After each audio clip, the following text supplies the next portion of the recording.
Hi, I'm Trish. Welcome back to my kitchen. Tonight we're going to make homemade buttermilk biscuits, just like KFC, except better. I am intentionally not using any fancy equipment tonight because I think that cooking is for everybody. Anyone watching this at any stage of life should be able to make my recipes. All you need basically is a bowl and a spoon. What you're going to need as far as ingredients, you'll want to have 2.5 cups of flour. I always use King Arthur. You need a cup of buttermilk. Now, I know a lot of us don't have buttermilk on hand, and you probably don't want to run to the store for just one ingredient. And what are you going to do with the rest of it if you only need a cup? So you can make your own buttermilk by taking your regular milk out of the refrigerator, and it does need to be cold, and just add a tablespoon of vinegar.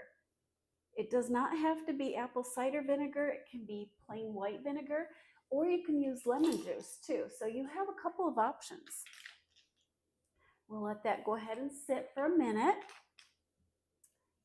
We also are going to need a whole tablespoon of baking powder, not baking soda, but baking powder.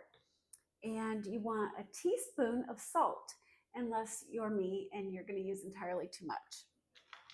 You'll want some butter and a cheese grater. To get started, we're going to mix our dry ingredients. We'll add our 2.5 cups of flour,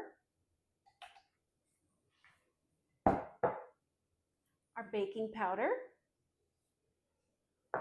our salt, and we'll go ahead and whisk these together.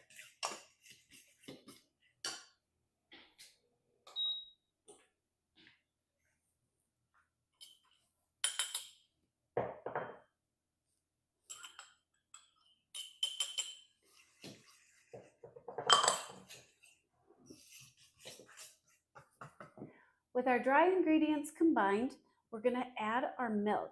You'll want to make a well in the center and just pour that in.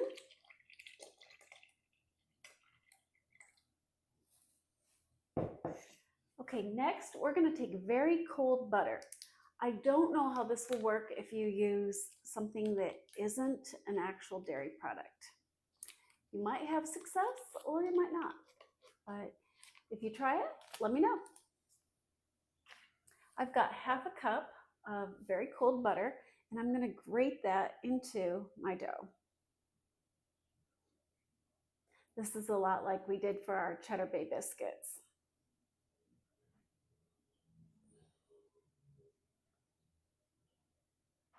Okay, I'm going to add a little more flour before I combine this. So that's about 1/2 cup. I'm going to push that down through the butter to kind of dry those out, and then I'm going to mix it in. It's important to not overmix this. So this is a good place that you don't want to have a KitchenAid mixer and really get it well blended. They'll make your biscuits hard like rocks. Just a gentle touch. See, this is soft and fluffy. It kind of looks like a cloud. Okay, we are going to roll this out. If you live with pets or children or a partner, I recommend cleaning your counter with like bleach first. I always do. You never know what kind of goodies somebody might have parked on there before you came along.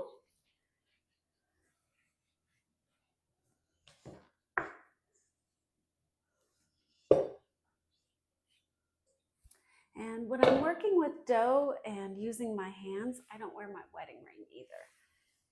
It's a good place for bacteria to get into my food. And I want to keep things sanitary, so I'm not doing that.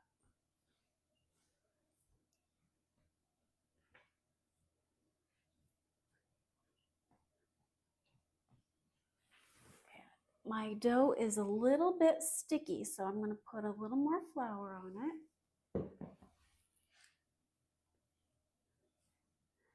We'll push it out like this.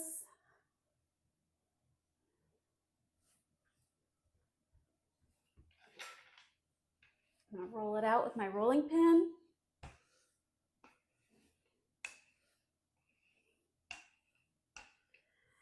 Okay, we're gonna use a cookie cutter. If you don't have a cookie cutter, you can use the lid to a jar, and that works really well. There we go.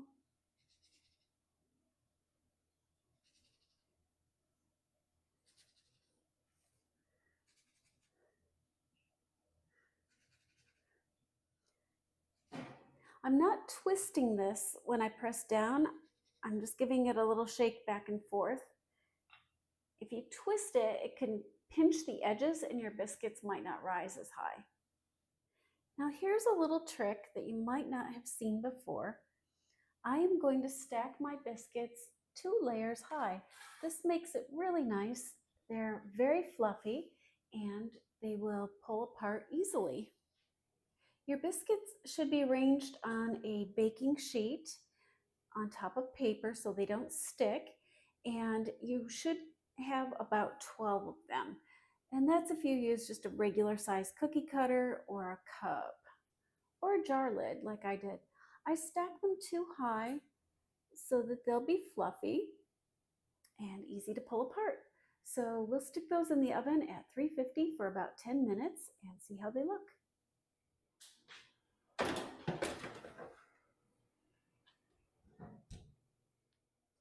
Our buttermilk biscuits spent about 15 minutes in the oven and they look amazing. They're all ready to split apart and put some butter on them. Bon appetit!